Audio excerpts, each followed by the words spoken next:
Hello guys, magandang araw sa inyo lahat at syempre magandang araw sa lahat ng manonood ng video to. Magandang araw po sa inyo. Yan.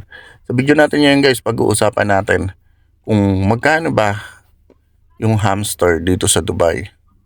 Tapos quality ba yung mabibili mo or mga mix na siya. Kasi maraming nagbebenta rito ng mix na hamster na, pero mayroon pa rin namang mga nagbebenta ng yung inline pa rin yung breed nila. Yung quality breeding pa rin. Yung mga hindi nami-mix kagaya ng mga color nila, hindi nami-mix. So, pero may mga bumibili kasi na gusto rin nila yung mix color. So, kagaya sa Syrian hamster, 'di ba maraming kulay. So, ang gusto nila nagmi-mix ng color. Ayaw nila ng single color hamster lang. So, kaya ganun. Pero okay pa rin naman, quality naman yung hamster na ganun. Maganda naman siya alagaan. Tapos, etong hamster natin guys, ngayon yung nabili natin, dwarf hamster po siya. So, napakaamon niya, kaya nagustuhan ng asawa ko. So, binili na ng asawa ko. Ang tanong, magkano ba yung hamster dito sa Dubai? So, ayun yung pag-uusapan natin ngayon. Kasi, maraming nagtatanong sa akin, Kuya, magkano ba yung hamster dyan sa Dubai compared dito sa Pilipinas? Sa Pilipinas kasi guys, dati, nakabili nga kami dati sa Grotto, sa Bulacan. Nakabili kami noon ng 50 pesos dwarf hamster. As in, 4 weeks pa lang, 50 pesos nakabili kami. Pero syempre, di ko alam kung ano yan kung inbreed na ba yun or ano pa rin siya na mix na ba siya or magandang klase pa rin siya ng hamster.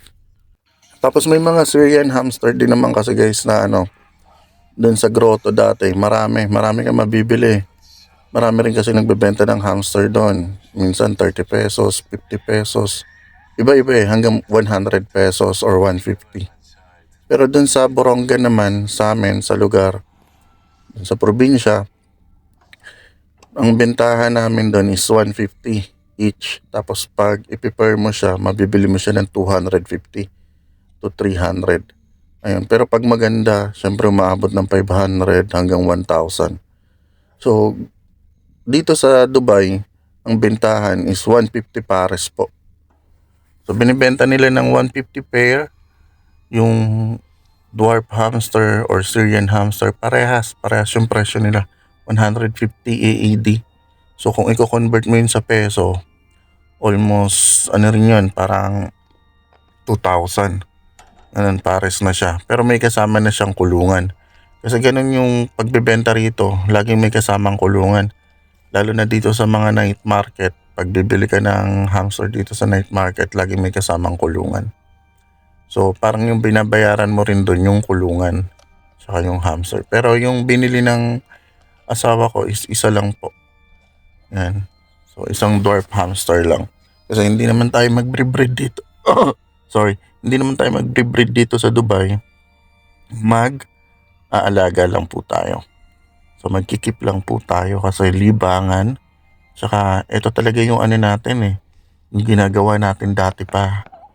So dati sa mga nakaraang video natin, kung mapapansin nyo, nasa Pilipinas pa kami, nagbre-breed talaga kami tapos nagbebenta. Pero syempre, dito sa Dubai, medyo mahirap mag-breed at magbenta ng ganyan. Kasi alam niyo naman yung mga tirahan dito, 'di ba? So hindi ganun kalalaki. So kung ano lang yung kaya natin habang nandito, ayun lang muna yung gagawin natin. But tingnan natin kung hanggang saan naabot yung pag-aalaga natin ng hamster dito. Kasi ng first year namin dito, bumili rin kami ng hamster na nag-alaga rin kami. Yun, hanggang sa namatay yung hamster, umabot ng 2 years.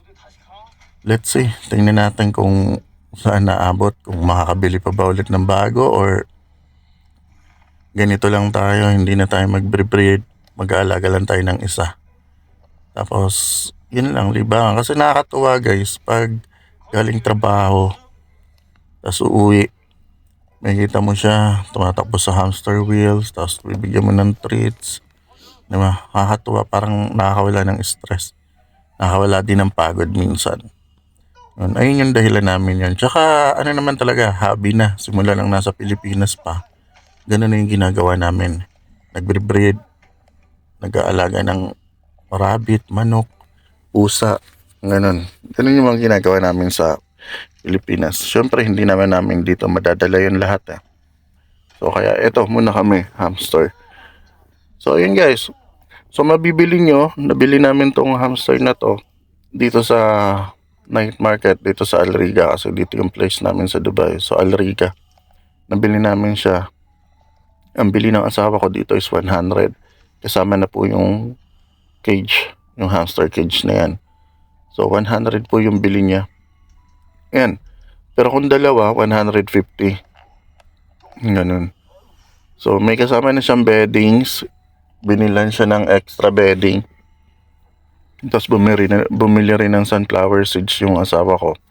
Pambigay ng treats. Tapos syempre, sa mga susunod na araw, bibili rin tayo ng mga nuts or mga seeds para ibibigay sa kanya. Kasi yun yung ipapakain natin sa kanya. Hindi natin siya pakakainin ng yung pagkain ng mga manok. Ganun. So, ano yun talaga natin? Yung mga nuts, mga seeds, marami namang nabibilhan dito. Tapos syempre, boiled egg, tapos gulay. Yan, mura din yung gulay dito. Wonder ha, makakabili ka na. So, pwede mo yun ipakain sa hamster. Kaya napakadaling mag-alaga dito sa Dubai kasi lahat nandito na malapit lang lahat yung bilihan. So, napakadaling mag-alaga ng hamster. So, hindi ka problema kung ano yung papakain. Available naman lahat. Tapos yung sa beddings, bili ka lang online. Kung naubusan ka, bili ka online. Kung gusto mo ng bagong cage, bili ka online. Maraming mabibilhan. Kaya, hindi ka maaano sa pag-aalaga. So, ayun guys. Ayun, sa mga nagtatanong kung magkano yung hamster, 150 po yung pairs. Pero syempre, may mas mahal pa po dyan kung maganda, kung maganda yung kulay. Kasi may mga hamster na American blue, yung color, yung blue, yung kulay ng hamster. Ganun, gaya dati nang nag-aalaga kami, may blue hamster kami. Tapos maraming kulay kasi ng hamster. Tapos yung mga rare colors niya. Tapos nakapagpalabas pa kami dati ng ng 7 colors sa isang hamster.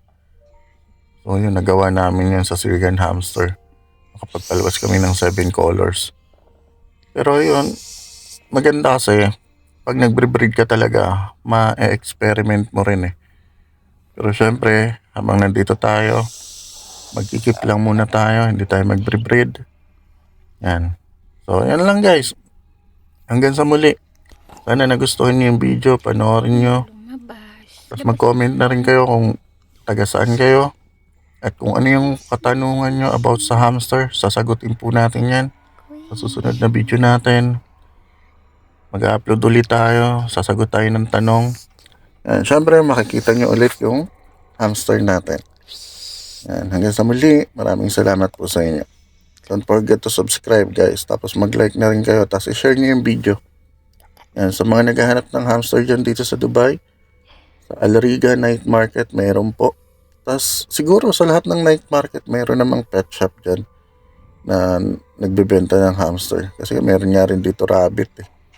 Actually, gusto ko rin talaga mag-alaga ng rabbit pero hindi pwede. Kasi masyadong matrabaho na rin. So, hindi gaya ng hamster. Yan, easy to handle. So, yan lang guys. Hanggang sa muli. Bye-bye.